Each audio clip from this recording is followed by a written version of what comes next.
Ben, how bad was the initial contact with Sauter? You know, I don't know if that was Sauter or if it was the 18. I'd have to watch the replay again.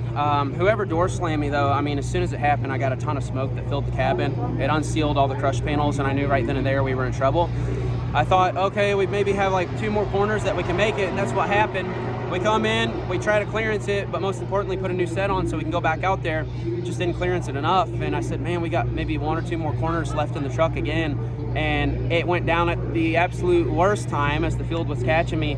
I felt it go down into turn 3. I was too far into the corner to pull down onto the apron and hold it. You know, with no banking, I would have slid up into the whole field. So at the last second, I thought, okay, don't be on the bottom, I'll wreck everybody. Go to the high side, and it was too little too late. I got split, and once that happened, I was just along for the ride in the middle. So it just worst timing for that to happen. But I feel bad for everybody else that I'm racing against that got involved on that. I'm sorry for that. Definitely not what I wanted. Just terrible showing with that.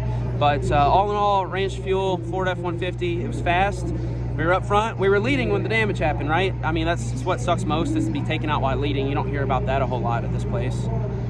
Rushing out there today, I know they're usually as well as some races, a little bit more frantic at times. What was your sense from behind the wheel? Yeah, it was definitely frantic from the start, even with the green racetrack. I kind of chalked it up to some of the rules changes we've had recently with the tapered spacer and the left side skirt. It's been building more and more in that direction, and I think as you look at the field, there are key players that are becoming more and more experienced that are just sharing that. I mean, you look at Ankrum, you look at Friesen, you look at Crafton, you got Sauter. I mean, the list goes down pretty far, and people want to sleep on those drivers, but they're key players, and that leads to aggressive racing because they know what to expect. They don't have to sit back at the beginning of the race. So it was hard from the get-go. What happens to the fuel leak, and what was that like inside the truck? It was bad in the truck. I was losing my mind because I was getting fumigated. Like, I was just getting completely gassed out.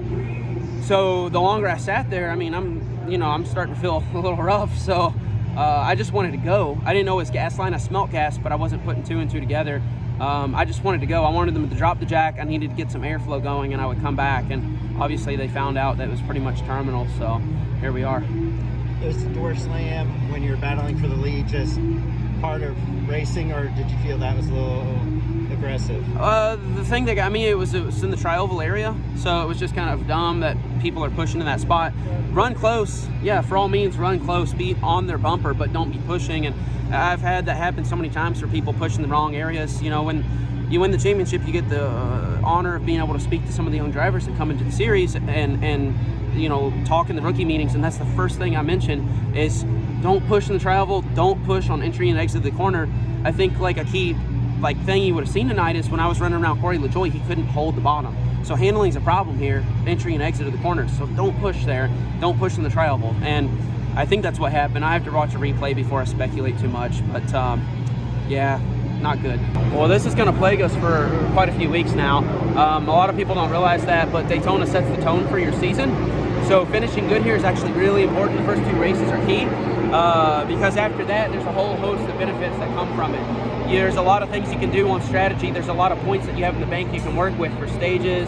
So if you're big picture racing like we do, this is a very important race for us, and this is a really big kick in the pants because the past several years, we've come out of here ahead and pretty far ahead at times.